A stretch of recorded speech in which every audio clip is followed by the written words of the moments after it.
అనంతపురం జిల్లా వ్యాప్తంగా బొగ్గుల మాఫియా పెట్టరేగిపోతూ ఉంది. పచ్చని అడవులు, బొగ్గుల మాఫియా డాన్ల వెనుక మాడి మసి అయిపోతున్నాయి. పచ్చని చెట్లు విచ్చలవిడిగా చెట్లను కొట్టి వారి యొక్క ధనదాహనానికి బలైపోతున్న ఈ చెట్లను చూస్తే పాపం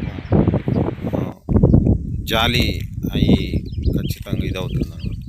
ఇలాంటి చోట అధికారులు తనిఖీ చేసి వారిపైన చర్యలు తీసుకోవాలని పర్యావరణవేత్తలు, పర్యావరణ పరిరక్షణ వేదిక సభ్యులు ఎన్నోసార్లు కలెక్టర్కు, సీఎం గారికి విన్నవించినా కూడా పెడచెవిన పెట్టుతున్నారని చాలామంది పర్యావరణవేత్తలు తెలియజేస్తున్నారు.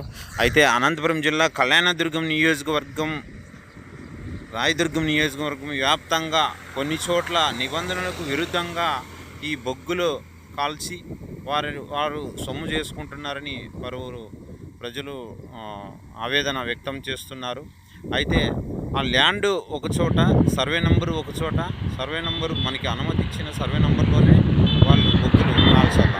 అలా కాకుండా ఇక్కడ బొగ్గులు ఈ ఊళ్ళో కాల్చారనుకోండి, ముందుకెళ్ళి ఆ ఊళ్ళో కలిసింది, అట్లా ముందుకెళ్ళి ఆ ఊళ్ళో కలిసింది, అలా వెళ్తూ బొగ్గులు మాఫియా తన సామ్రాజ్యాన్ని విస్తరించుకుంటారు.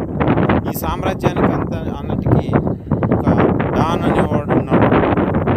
అదేవిధంగా ఈ సామ్రాజ్యంలో బలైపోతున్న రాజస్థాన్, బీహార్ ప్రజలు వాళ్ళు చాలా హీనంగా ఉన్నారన్నమాట. ఇలాంటి బొగ్గుల మాఫియాపై నిబంధనల విరుద్ధంగా ఎవరైతే కాలుస్తున్నారో వారిపైన చట్టపరమైన చర్యలు తీసుకోవాలని ప్రజలు డిమాండ్ చేస్తున్నారు. కళ్యాణదుర్గం నియోజకవర్గంలో అమ్మదూరు మండలం, కళ్యాణదుర్గం, కుందిరిపి, చెట్టూరు, రాయదుర్గం, కనేకళ్ళు ఇలాంటి చోట్ల పెద్ద ఎత్తున ఈ బొగ్గుల మాఫియా పెట్టరేగిపోతాం. దీనిపైన అటవీ శాఖ అధికారులు చర్యలు తీసుకోవడం లేదని పలువురు డిమాండ్ చేస్తున్నారు. అయితే ప్రతి నెల ఈ అటవీ శాఖాధికారులకి ముడుపులు ముట్టజెప్పుతుండడంతో వీరిపైన కేసులు నమోదు చేయకోకుండా, వీరిపైన చర్యలు తీసుకోకుండా ఉంటున్నారని ప్రజలు ఆవేదన వ్యక్తం చేస్తున్నారు. ఇక నుంచి అయినా ఇప్పుడు కొత్తగా వచ్చిన forest range officer Kalyanadurgam madam గారైనా ఈ బొగ్గుల మాఫియా పైన కొన్ని చోట్ల తనిఖీలు నిర్వహించి వాటిపైన చర్యలు తీసుకుంటారని కళ్యాణదుర్గం ప్రజలు కోరుతున్నారు. ఈ బొగ్గుల మాఫియాపై ఇలాంటి పునరావృతం కాకుండా సీఎం చంద్రబాబు నాయుడు గారికి, పవన్ కళ్యాణ్ గారికి, అదేవిధంగా మన గ్రామీణ అభివృద్ధి శాఖ మంత్రులైనటువంటి